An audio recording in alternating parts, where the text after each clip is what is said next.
Cheers. Right, welcome to Quad Pod. This is episode 25. We've almost been going 6 months, and for me, this is one of the holy grail interviews to talk to a football manager, but it's not perhaps the football manager for obvious reasons we could have spoken to, because this football manager has passed. But we have got the next best thing. So I'm going to introduce him, and then we're going to work out who his father is. So I'm not going to say his name just yet, but he's been at Exeter in the youth. He then, and here's one of the clues, he then went to Southampton youth, and that would have been after his father's managerial career moved on to Southampton because he got a better job, shall we say. He's then got into coaching and management of forms. I think he's been a little bit unlucky from what I've seen, right? So Forest Green Rovers, he started at an under-18s coach. I think if I've got this wrong, I'm sure correct me. He then became interim manager, and he was replaced, inverted commas, by Rob Edwards. Now, I'm going to say that was a bit harsh because looking at his win rate, he had I think it was played 8, won 4, drew 2, lost 2. So he was doing pretty well at Forest Green, to be fair. He then moved, and here's another clue to throw you off the scent, to Stevenage Borough, I believe, as assistant manager to a very well-known Exeter person, Mr. Paul Tisdale. He then left there more recently. He's now manager of AFC Totton. And if you haven't worked it out already, we haven't got Alan Ball. We've got Jimmy Ball with us. How are you doing, Jimmy? Are you well? Very well. Very well, thank you. And can I just say thanks for coming on the show. And in terms of, let's talk about the here and now, your managerial career, right? Mm-hmm. So I make it that you joined March 2022. Is that correct, roughly? At Totton, yeah, that's correct. And I'm going to embarrass you now because I thought you were a double winning manager, but you're actually a treble winning manager, aren't you, in your first season there? Yeah, my first full season, that is correct. Yeah, it's been my first time managing in a non-league after being a coach for 25, 26 years at different levels. And it's been interesting. It's actually been much more of a challenge than I thought. And a lot more difficult than I thought. So to have been as successful as I have in it, I'm really, really pleased with how it's all gone. And by the way, you should be pleased because to get 88 points in your first season, I think you won 27, you drew 7, you lost 4. I think you won a Super Cup. You put various clubs to the sword by 7 goals and 8-1 in one instance. Yeah. And sorry, just to put it into context for everybody, playing in a similar level to Bideford, Willand and Exmouth. Is that correct? Correct, yes. So, but now you're stepping up into the Southern Premier League, and you're likely to face, I got this right, Tiverton Town, Didcot, Merthyr, Plymouth Parkway, Hull Town. Correct. Yeah? Yes. Yeah, and do you envisage it's a big step up? Just curious.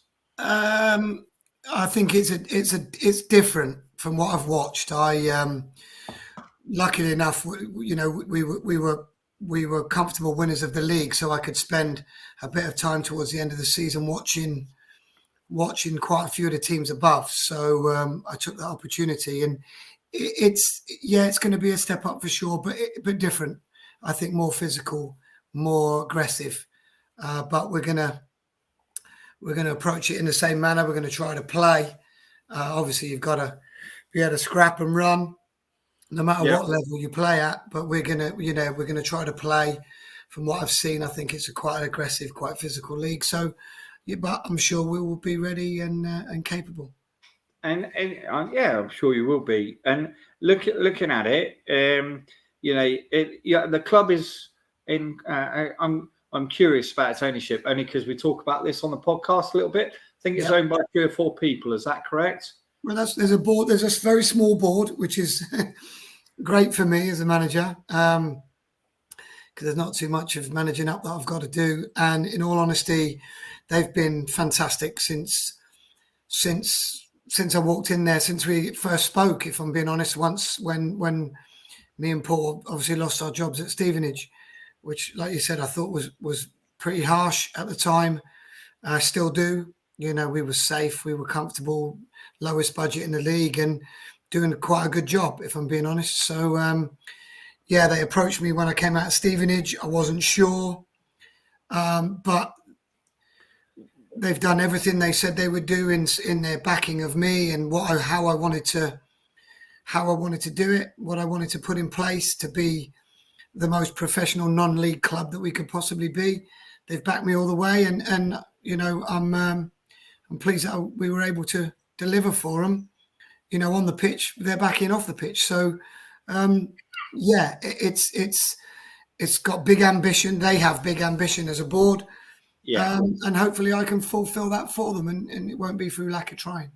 And just to put into the context in terms of your management role, like you say, it's not just on the pitch. You're doing club operations as well, I believe, and I think you got quite a lot of backing in terms of a very sensible contract, shall we say. And looking at the website, and I've had a little look round because I'm curious like this. They're doing quite a lot commercially, aren't they? And things are looking really good at AFC Totton at the moment. Yeah, like I said, when I met with them, I said, what kind of manager do you want? Do you want to it's non-league football. So I said, do you want Tuesday night, Thursday night and Saturday and just coach and try and win and go home? Or do you want a manager to manage your whole club? Because, they're all very, very successful businessmen. But as we see quite a lot, these very, very successful businessmen can come into the ruthless, brutal world of football and make crazy decisions, do things that they would never do in their everyday business life. Yeah. So I said, do you want a manager? Do you want someone to manage your football club? And they said yes. So I said, well, then this might be the project for me. And then we spoke some more, and it was. I wanted to commit something substantial. They wanted somebody who wanted the same. So we agreed on a 5-year plan, a 5-year contract, a 5-year journey that we were going to go on and see where we can get to. The hope for me is that we are at the top of the National League by the end of those 5 years, and where that leaves me or is that we'll worry about that then. So it was the project that I was involved. I was more excited about than turning up, coaching, trying to win, going home. It was about being involved in all of it, trying to set up an academy for a non-league club. Sounds crazy, but we've made great strides in that, and it's all about people. So you bring the right people in, get the right people on the boat, and you should sail. So, recruitment, strength and conditioning. The guy I brought in strength and conditioning was actually at Exeter for a while. A guy called Graham McAnuff. I think he's probably one of the best people I've ever worked with in the game. And so, he got hold of Matt Oakley when he came in, and got a 40-year-old another 2 or 3 years playing as a pro. So he's very, very good at what he does. And again, that's part of it. You get the right people all rowing in the same direction as you, and you've got a chance. So the club's exciting, fresh, new, and hopefully we can stay on the same track as we're on, because we're trying to do some really, really good things. It does look exciting, and just to help contextualize people, for those that may not know where AFC Totton is, it's actually next to Southampton in Hampshire. And what's the crowd base like at the moment? And the ground looks good as well in terms of space. Yeah. At the moment. Well, we were on a regular basis. We were over 1,000 people in the ground last season. In some of our bigger games, we were up around 1,500. Really? We hope that goes up again now that we're in a higher league with a lot more local derbies, shall we say. So we're hoping that continues and goes up again. We've got a large youth section, which they turn up and support the club and obviously bring their mums and dads with them. So that helps a lot, having a large youth section underneath the football club. And it's the sort of biggest suburb of Southampton, Totton. So there's a good base there, and they've had a history in their past of winning the Vars and things like that. So we've got a chance. You know, we look at clubs like Forest Green, like Barrow, like Sutton United, like Salford City, and think, why not? You know, why not? Yeah. And we've got, you know, I'm lucky. I've got great board of directors that really back me, and we're not stupid about it. We're not. We're calculated. We plan. We know what we're doing. We know how we want to play. They've backed me with my style, and that's something that's really, really important. And so far we've done it. We've done what we said we wanted to do in the first year. But just like in a football season, it's the same as a football club. You're only as good as your next game. Yeah. Forget your last game; it's gone. You're as good as your next game. So, yeah, we had a great season. Yeah, we won the league and two cups, if you like. The Champions Cup is the winners of the two Southern leagues play each other. So there's a Southern Central League and a Southern League South. And so we played each other. We won that as well. So, yeah, we won everything we realistically could, because the trophy and the Vars for us, the trophy and the FA Cup for us was, a pipe dream. So we won everything we could, but you're only as good as your next season, and that's all gone now. And you start afresh. And put it into context about the potential that you've obviously got there.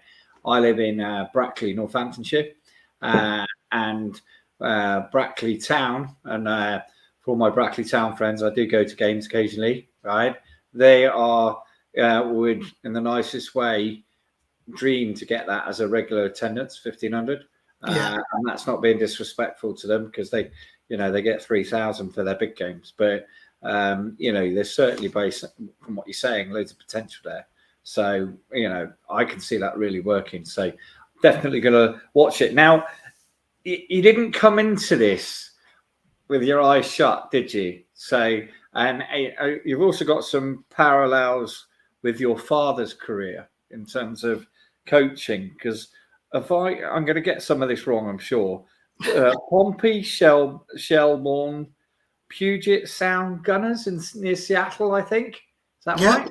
Yeah, that was an adventure out there in America that I had. It was another really steep learning curve, out in America, because this would be 15 odd years ago now, and they were really far behind. So to go there and have to really strip back the game, it actually taught me a lot.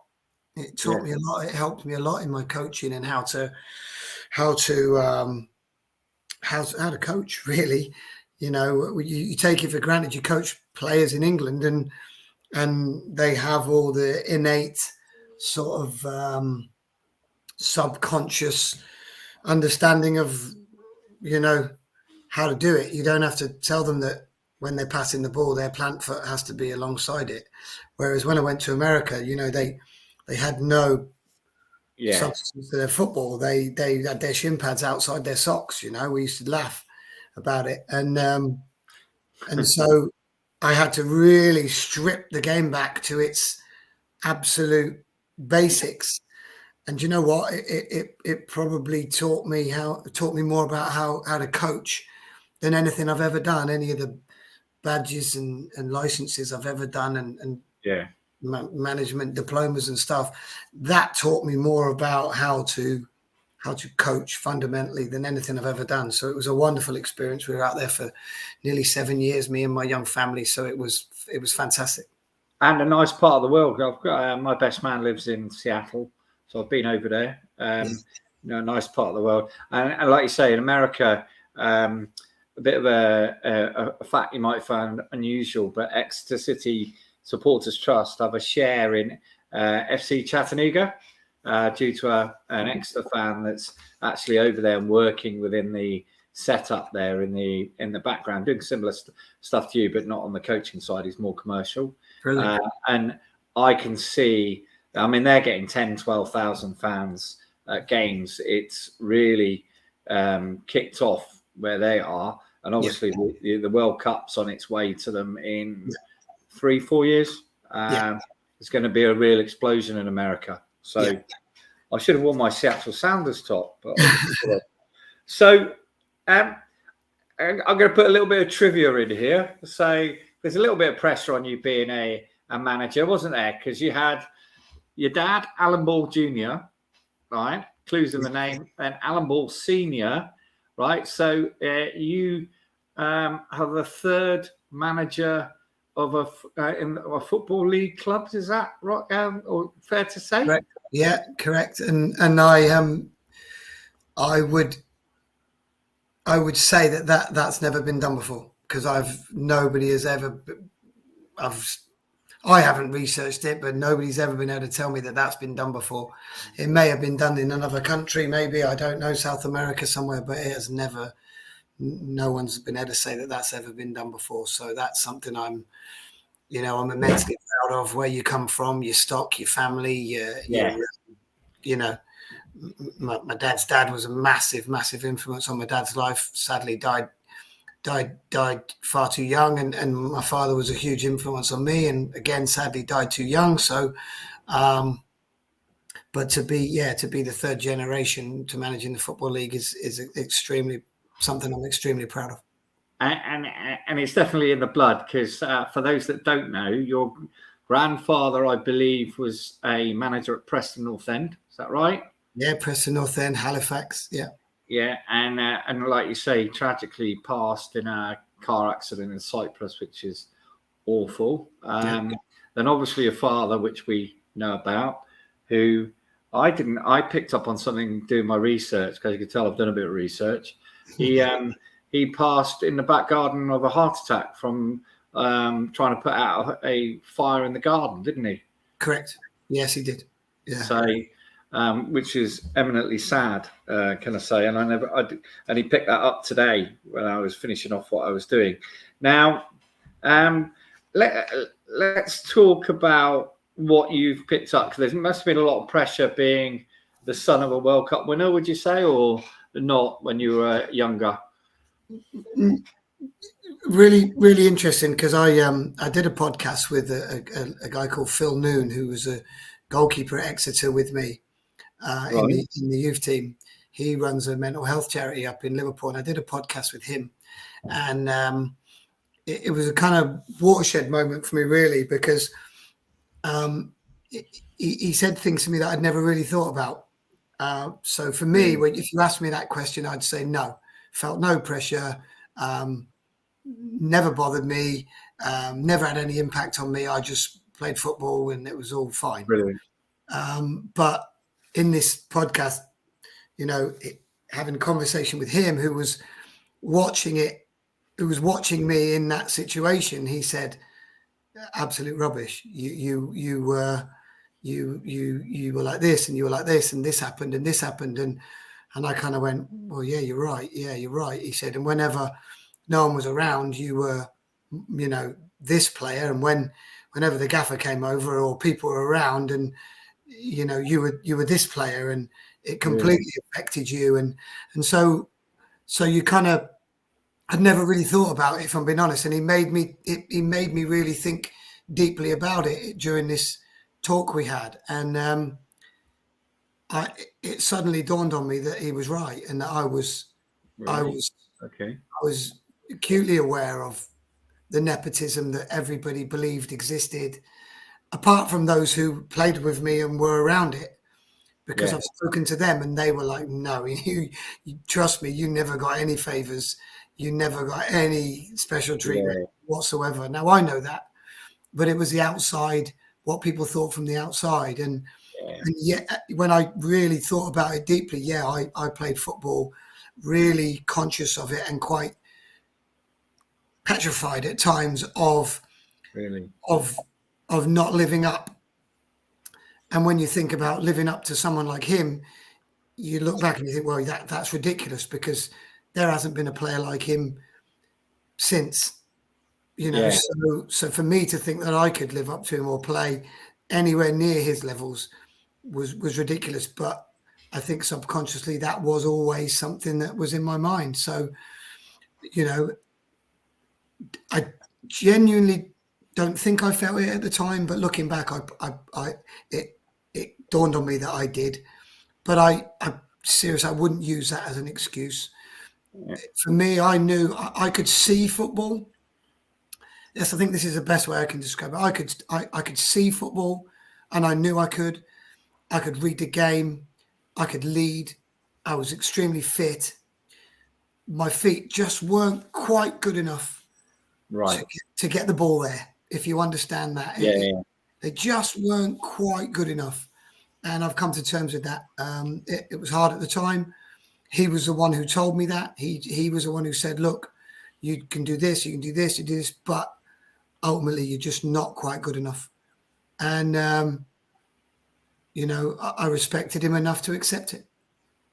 Wow. And can I just say, for a bit of context from some of the things I might say, I'm a FA youth coach, retired, and my son was obviously in the football team. And and that bit about you say you get no favours, I can see that, because probably the son of the coach probably gets the roughest one out there, even if you there. And there's the times when you perhaps need to be a father, and you perhaps don't feel you can be sometimes, if that makes sense. Yeah. And certainly picking up and if anybody hasn't listened to it on YouTube, and about the after dinner speech that your dad Alan did, and he talks about his rise. It's about 35 minutes long. I've listened to it in the last 10 years 5 or 6 times, because it always makes me chuckle to a point. But your grandfather drove your dad on more than ever, wasn't he? And I can sort of relate to that, because he was even to the point where he was like, "Are you sure you're in the team? Because I'm not sure whether I'm going to drive down and watch you play." At Wembley. You're like, what if he's just in the squad? You're going to go, surely. But as a parent, you would have done, obviously. But times were different. He was driving. Yeah, times were different, weren't they? Because there wasn't a lot of money in the game then, was there? No. So, no. So. And in terms of AFC Totton, is there a lot of money at that level when we, talk about money? Do you find, is it semi-pro or? Yeah. I guess that's how you describe it. I think, listen, it's like anything. Football, whether we like it or not, is governed by it. There's no. It's not rocket science. I'll just go back to last season, not this season that's just ended. I'll go back to the one before that. Yeah. Stockport won the National League with the highest budget. Forest Green won League Two with the highest budget. I think I'll probably get this wrong. Maybe Sunderland won League One with the highest budget. Fulham won the Championship with the highest budget. And Man City won the Premier League with the highest budget. Yeah. So if you get your recruitment right and you've got a top 6 budget, you've got a chance of winning the league. Yeah. And if you look at League One with Exeter City this year, we finished, very well in mid-table for our first time up in the league. But when you look at the budgets and you look at Ipswich Town, Sheffield Wednesday, and Plymouth Argyle, and you're looking at the I've looked at the accounts of Ipswich Town, and they make more out of their commercial sales than the whole budget of Exeter City. Yeah. So, and you're like, wow, because you can't compete, can you? No, well, you've still got to get your recruitment right. You can have the biggest True. budget in the world. You can get your recruitment wrong, or you can have your environments wrong, or your styles wrong, or whatever. So you can still get it wrong with the biggest budget. But if you get it right, you know, recruit the right players for your style, you've got a hell of a chance. I know that it's not rocket science. It's not anything amazing. It's like, you know, Wrexham this year, and Yeah. you know, it is what it is, but you've still, just having the biggest budget ain't enough. You've still got to go and do it and coach and motivate and recruit and do all those things, create the right environment because to win a league's hard at any level, because you've got to keep doing it, you know, so you got to keep winning and you can't take your foot off the pedal. So being down at the bottom of the league in some ways is easier because it's in front of you. You got to fight and scrap, but to be at the top and to keep getting up every Saturday, get them up, build them up, get them out there with more desire than the other team that's a skill of management, you know. So, you know, you can have the biggest budget and get it wrong. Absolutely. Excuse me. You certainly can, and yeah, you've already started investing, haven't you? Because if I got it right, you signed Sam Magri, who's got league experience with Crystal Palace and Southampton. Is that right? Portsmouth, I think it is. But sorry. Yeah, funny story. I signed Sam Magri as a 12-year-old when I was coaching at Portsmouth, so it was quite a nice little full circle. Yeah. So I gave him his schoolboy forms at Portsmouth. Lovely. And in terms of your link-ups, have you got any link-ups for Exeter City yet? No, I don't, to be honest with you. No. What I'll do at the end is I'll talk to you about a couple of people that you can talk to, because I've interviewed a few people. Yeah, I would have been able to call Matt Taylor, because obviously when I was managing Forest Green, we played Exeter towards the end of that season in our run to getting into the playoffs. And I would have been able to, but I don't know, Gary. Well, let's create the links. There's Kevin Nicholson, there's Kevin Miller, people like that down there. Oh no, I know Kev. Yeah, I know Kev Miller, obviously. Do you?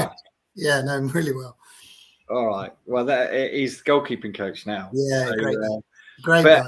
But that's what's he is hilarious. Actually, very funny. He sends me the odd funny text. Now, in terms of the sort of level, are you into getting loan players in from other teams, or are you looking for sort of like a settled team? How do you approach it? We're fairly settled as a team. I did a big recruiting drive last season, hoping that we'd do what we did, and so I wouldn't have to bring in another 5, 6, or 7. I'd only have to bring in 2 or 3. Right. So yeah, but and on the loans front, I think it's quite interesting. I did a little bit of loans managing when I was working at Stoke City, and I think these kids come out of league clubs 18, 19, 20, 21 and think that non-league football is pub football, and that they'll just be able to strut around a little bit, and you know, they'll be the best player on the park by a mile, and they'll get away with murder. And we've had a couple of players out of pro clubs this season who unfortunately lasted about 3 weeks, and I had to be straight and honest with them and say, you're going to have to go back, because you're miles away from what's required.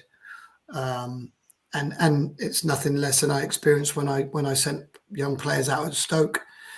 It's not a pub league in any way, shape, or form. There's some very, very good players.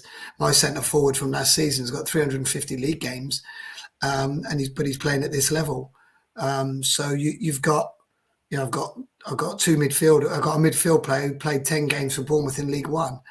So you've got good standard. You've got good players, and so when I do speak to clubs and they say, "Oh, I've got this 17-year-old, you get in your first team easy," I have to say, with all due respect, he won't, because I've seen it. It's a man's league. It's proper. We play football. We particularly play very good football, but it's not. If I'm taking a young kid, he's got to have the absolute spot on temperament. He's got to be right physically, otherwise it'd be dangerous. And yeah, he's got to, like I said, have the right, attributes mentally to come in and have the right attitude towards it, to put his best foot forward. We took a kid from Wigan last season on loan, and he's been the only one. I would say a kid. He was 20, I think 20 years old, Joe, and he's been the only one loan player that have come in and done it properly and been like a man as he's come in as a young 20-year-old kid, played like a man, behaved like a man, and did it really, really well, and went back there and then got in their first team. So it was a very successful thing that we did. But for young kids, I think the level is too much for academy kids. Yeah, that's what I believe, unless they're special. And don't get me wrong, I sent Nathan Collins out when I was at Stoke, and I think he's a special talent, and he coped fine. But like I said, it's not just ability to come and be able to do this. It's personality, character, temperament, and who they are as people. Yeah, so there's a lot to it. You can't pluck a kid out of Exeter's youth team and drop him in step 3 of non-league football, and he will find it extremely, extremely hard. Well, it's interesting to say that, because if you and I agree and I get it, right? But I think that Exeter have got at the moment we've signed quite a lot of young talent, as in they've come out of the youth academy and they're 18 to 20. Yeah. Some of them need to your point, learn the man's game and learn it quickly. So, yeah, listen, on the flip side of that, if they do come and they cope, they'll go back men. They'll go back better. They'll go back further along.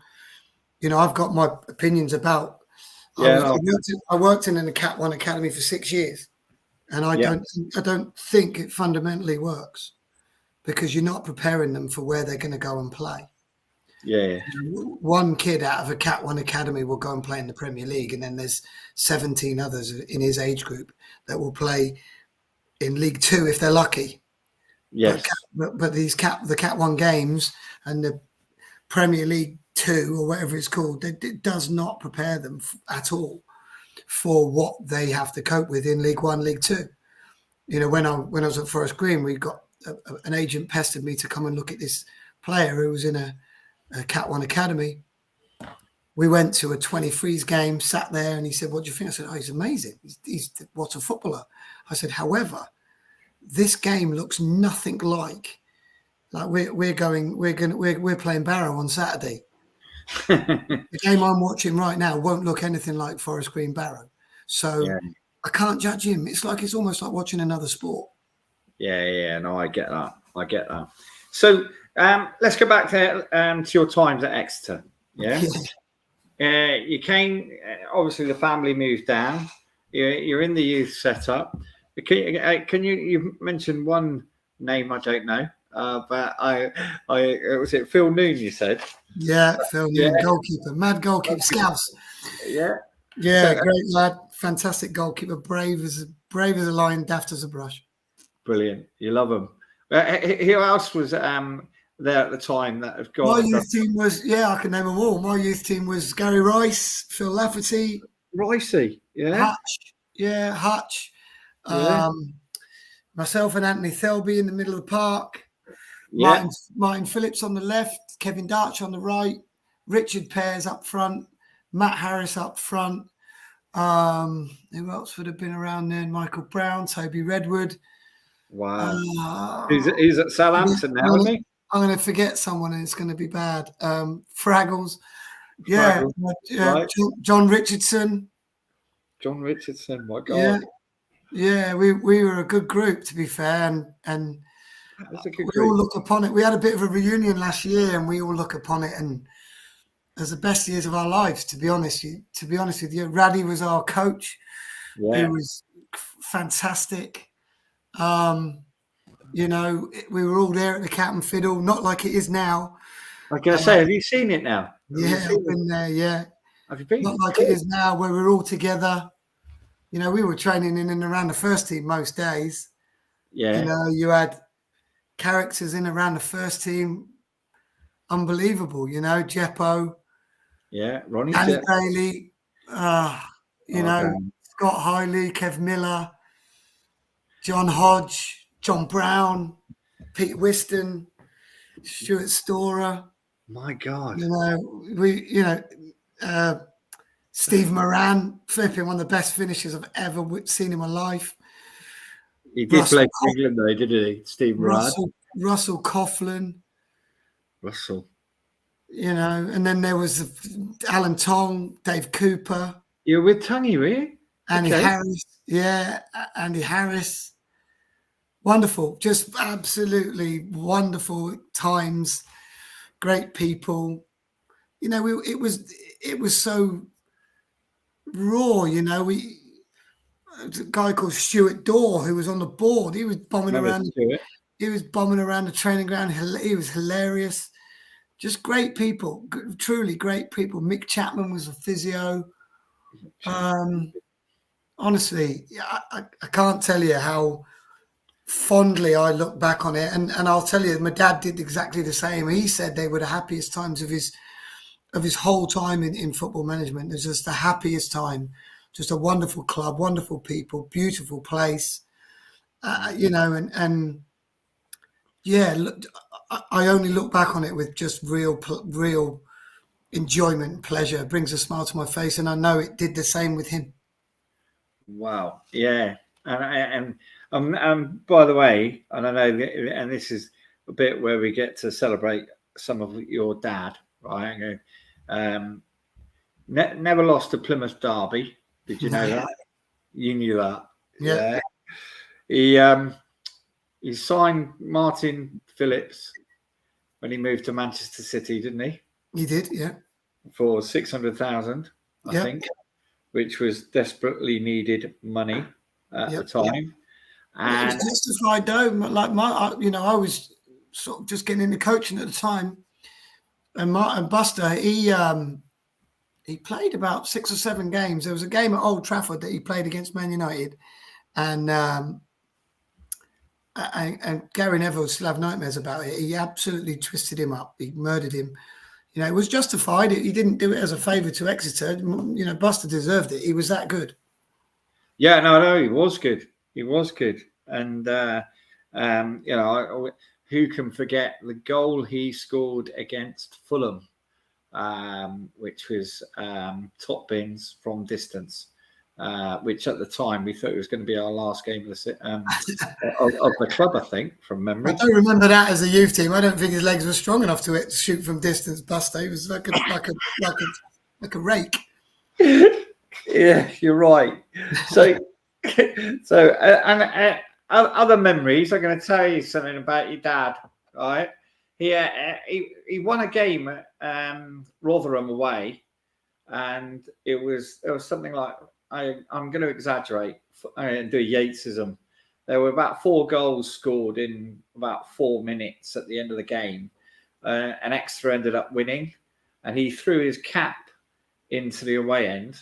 And there's a guy that might be listening to this podcast in the future called Daniel Parker. He was at Leeds University at the time, and it was a time where technology wasn't very great, and a letter was made up with an Exeter City header from the club asking for the hat back because it was his lucky cap. And Danny, being a good Exeter fan, stuck it in a brown envelope and sent it back down to Exeter. Love it. So Danny, that one's for you if you're getting that. But honestly, so many memories. What was your best memories of? And I'm going to say Southampton and Exeter in terms of what was going on at the time. Because am I right in thinking that when Alan, your dad, moved to Southampton, he teamed up with Mick Shannon and Kevin Keegan? Is that right? As a player? Yeah. Yeah. Well, he was there before Kev. Cool. Mick was there. Dad came in, then Kev came in. Yeah, then other players like Frank Worthington and Ted McDougall and all sorts of players there. It was ridiculous.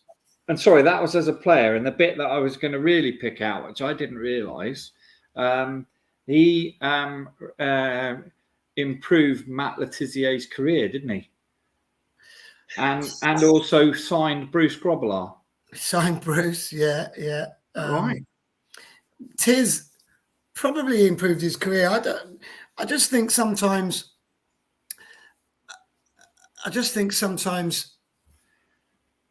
Well, no. The thing with my dad and Tiz, I think my dad recognised what he was, which was greatness. Yeah. And I think probably it takes greatness to recognise greatness. He wasn't really played under Chris Nicholl. He wasn't really played under Ian Branfoot.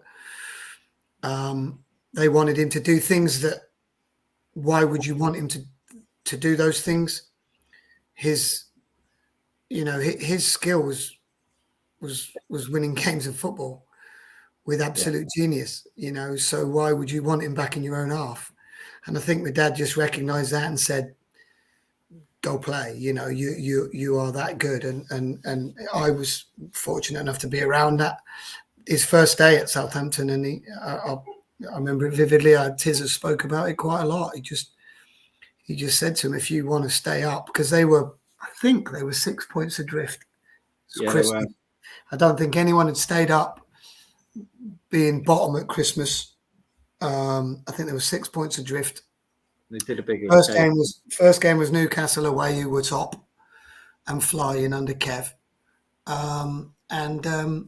He just came in and said, you want to stay up and you want to get your win bonus, and all you got to do is pass it to him. Every single one of you, whenever you got it, try and pass it to him. And that was sort of it, really. Really. Then they went to Newcastle, 1-2-1. He scored 2. And on the Tuesday night, they played Liverpool at Southampton and won 4-1 or 5-2 or something crazy like that. And Tiz scored hat-trick. And then he went somewhere else and he scored again. And that was it. He was just off and rolling, but he just needed someone to go. Tiz just needed someone to say, you are that good. Yeah. And he was. And trust me, he was. He was ridiculously talented. And do you know what? The Plymouth derbies, we were, as a club, we were absolutely not in a great space, tight budgets, but he understood what a derby was about. And from what I've heard from some of the interviews that have been done, right, there was only going to be one winner of those Plymouth derbies, and that was good, and hence why I'm wearing this shirt in front of you, but I'm not wearing the bally hat. And do you know what? We've done this on a Friday, isn't it? And I'm conscious that we've been 50 minutes, which I've thoroughly enjoyed, by the way. I am going to become an AFC Totton fan from a distance. Thank you. That goes without saying, and I shall be following your results. I would gander that they're going to keep climbing from what I'm seeing. So, and I think with your background and experience and contacts, I believe Toby's at Southampton, isn't he? You mentioned. Yeah. He's working in the academy at Southampton, I believe. Yeah. So Toby Redwood. Still got some scars on my legs from Toby. So we need to build those links, and I want to thank Danny Bailey for having the conversation with you to connect. Another person I got some scars on my legs from. Yeah, I can imagine. So look, appreciate you coming on a Friday. Thank you so much. Look after the family as well, because thank you. I think you understand what I mean by that, because had a bit of family tragedy in there. So it's been an absolute pleasure. It really has. Love the club. Very, very fond memories of the football club. I think I wish them all the very best. I think it's what the fans have done and how they've managed that football club and rescued it and supported it and backed it is absolutely incredible. Absolutely fantastic. The game before, me and Paul got the sack at Stevenage. We we were coming. Then our next game was Exeter at St James's, and I know we were both really looking forward to it, but it never materialised. As football people make decisions. So I wish them all the very best. I think they've had a good season, what you'd call a consolidation season, especially with a bit of upheaval, the manager moving on. Yeah. You never know how that goes. That can go. That can go one or two ways. Players can be free and kick on when they go, or it can change so much that they go the other way. So it looks like it's just been steady and consolidate and learn, and hopefully next season brings a better tally and they keep going. And I'm going to finish by saying I know a guy won 50 grand on an England cricketer who made his debut today.